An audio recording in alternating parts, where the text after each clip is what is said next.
Hi, I'm Pieter van Eijsden. I'm a neurosurgeon at the UMC Utrecht, and I mainly specialize in oncological neurosurgery and epilepsy surgery. So, when you have a patient and he or she is diagnosed, what are the steps that he goes through in his patient journey, in his treatment process? So if we start at the beginning, of course, a patient first needs to have complaints. And generally speaking, a person will suffer from epileptic seizures or have some sort of neurological deficit, and then will either go to a general practitioner or to an ER, and then usually they are referred to a neurologist, and in this stage usually some form of imaging is done, like a CT scan or an MRI scan. And that's usually when the neurosurgeon gets involved. So at least one and usually two other doctors have already seen this patient. That's why we are called a tertiary specialism. And by the time we get involved, we already know a lot. And for instance, we already know the diagnosis, which is completely different from a GP who almost never knows a diagnosis when a patient comes in. So let me then begin with the point at the point that the patient comes to me. At this point, the patient also usually knows his diagnosis. And they know that they are referred to a neurosurgeon because this is possibly something that can be treated by surgery. So then a patient is referred to me, and I then usually have, for instance, a lot of scans. Many times we have already discussed this patient in a multidisciplinary meeting, where the neurologist or the clinical neurophysiologist or the oncologist has presented this patient as a possible candidate for surgery, and in this meeting we have said, well, this seems like a good option, and then refer the patient to me, and then we'll discuss this with the patient. And what's important to stress is that in some cases I go into this conversation with the patient with almost 100% certainty that this patient is going to be operated by me. But at other times I'm really not sure where we are going to end up. I may have a preference, but the preference of the patient is also very important. So when the patient and I see each other for the first time, I try to explain this to the patient, that we are trying to find common ground. And so that's why I usually ask the patient to tell his story again. It's usually the third time or 10th time that he's going to tell his story, but I don't always say, I know this is very frustrating and I have everything in the file, but I want to hear it from you in your words, because it makes it a little bit easier for me to understand what sort of person you are. And if I don't have a lot of time, I sometimes do it the other way around, and then I tell the patient, this is what I know about you, and if I get things wrong, or if you want to emphasize things, please cut in. So then we have the whole story, and then I usually move on to the scans. So this is what we see on the scan, etc., etc. It means this and that. It is, for instance, a tumor that is very near the area important for movement of the hand, and so that they understand a little bit about the organization of the brain. Then I move on to the way we do the operation. Just we start by cutting the skin and just the whole process of the operation, and then I tell them something about what they have to gain and what they can lose, and I always do this. because this is the most important thing there is, right? It's like the balance of good versus bad. And sometimes it's very obviously this, and sometimes very obviously this, but many discussions are like around that 50-50 margin. And then I ask patients to reflect on that, like what are you thinking, what do you think about this? And then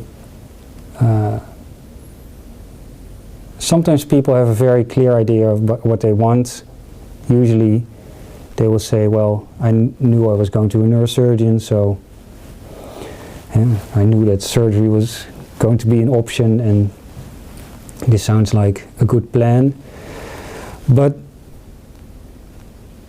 the more experienced I get, the more often I tell patients, well, think about it for a week and we'll see each other again next week. So you can have some time to think about this with your family and with your friends. And just take some time to come to a good decision, and maybe you have additional questions and we talk about it again next week. And I'm pretty happy with that way of doing things, because I think that people need some time to really grasp what I have told them, and also to really understand what their priorities are in life, especially if we talk about oncology. Almost all these patients have a limited lifespan, so we know that they are going to die of that tumor, and they will have to think about what they want to do at that time, and whether they want to make the sacrifice of going through surgery to have a little bit more time, or whether they don't want that, and how to assess the risks that are involved. And if they have to make a decision on the spot, they will almost always say, yes, I want this. But if they think about it for a little bit, they more often say, well, I've had a good life and I really don't see any value in going through surgery and all kinds of other things and then maybe live a couple of months more. This is really not what I want. But anyway, once we get to the decision to go for surgery, then I always have to type a lot of things into the electronic patient file, and then patients are referred to the anesthesiologist, because the anesthesiologist wants to know whether they have had operations before and whether they have had problems during those operations, and a lot of other things. And I give them some information of our oncological nurse, who is available 6 days a week for phone consultations and as an intermediary between the patient and doctors in the hospital.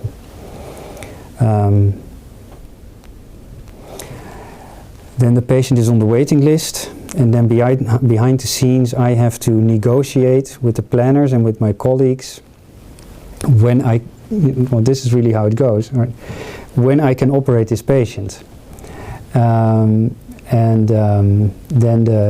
our planner makes a week plan, and she calls all the patients for that week on a Wednesday or a Thursday. So that's when the patients hear that their operation date. They come in almost invariably the day before surgery. They have another MRI scan, which is necessary for what we call neuronavigation, which is needed to accurately localize where the tumor or the epileptic tissue is inside the head when the head is not yet open. Then the next day, patients go to the operating room. They go through all these checklist stages. So they end up on the operating ward. checked whether it's the right patient for the right indication, and if everybody is present. They're brought to the operating room, same protocol again, and then with the surgeon there we do the same protocol again. Then the patient is anesthetized, and I do the operation. I don't know whether you want me to go into detail, but maybe can you explain a little bit about the general phases you have during neurosurgery? During the surgery itself? Yes, yeah. please. So we have a phase when the patient is awake, so we check whether we have the right patient, and some basic questions about allergies and things you really don't want to get wrong. Then you have a phase where the anesthesiologists are anesthetizing the patient and putting like central lines in IVs and catheters, etc. During that time I'm doing what's called the surgical preparation. So I set up the neuronavigation, I prepare the head clamp, it's just general preparations.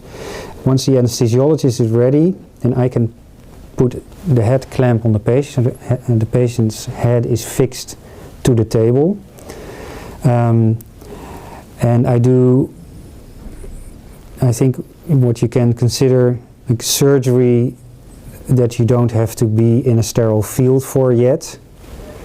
So I finish setting up the neuronavigation, I draw some lines on the head where I want to have the incision, where I think the tumor is, and I view it from a couple of angles, whether I think that I can approach it nicely without having to bend in difficult angles, etc.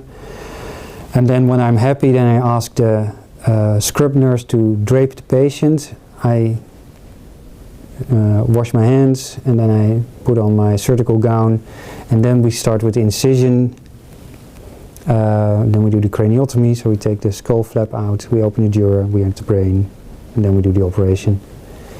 And then when we finish the surgery, we do another checklist to see if we have all the causes, whether there are special things we need to know for the post-surgical phase, etc., etc. And then we take off the drapes, and then I do the bureaucracy. So I write the notes, etc. That's how the operation works.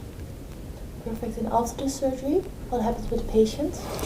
So the patient wakes up in the operating room, and when the patient is sufficiently awake, we can take the tube out. The patient is placed in the bed again, and then goes to the recovery. And for intracranial procedures, they stay at the recovery for 24 hours. So they won't leave until the next day, and that's to have them in a environment where we can have a lot of what I always call toeters and bellen, but where we are alarmed quickly if there's something wrong with the patient, because the post-operative phase, especially the first 6 hours, are a little bit critical with the operations that we do. Why? Especially for post-operative bleeding in the brain. So when I finish my surgery, everything can look fine, but after I close the wound, there may be a small vessel that starts to bleed, and then you basically have an intracerebral hemorrhage. And this is fairly rare, like 1% of the intracranial procedures that we do, but it's potentially life-threatening. So we really want to have our patients under close watch in those first couple of hours. And then the next day, when we're happy with how the patient is doing, the patient goes back to the ward. And then immediately the first day we are already trying to get the patient out of bed and have them do little things themselves, like go to the toilet, maybe shower a little bit, etc. Whatever the patient can do, but we try to activate the patient as soon as possible. And most patients will go home after about 4 days, and if they're a little bit older or fragile or have some issues, they may go to a peripheral hospital or maybe a nursing home to recuperate a little bit and then go home. And when is the first time that you see them again?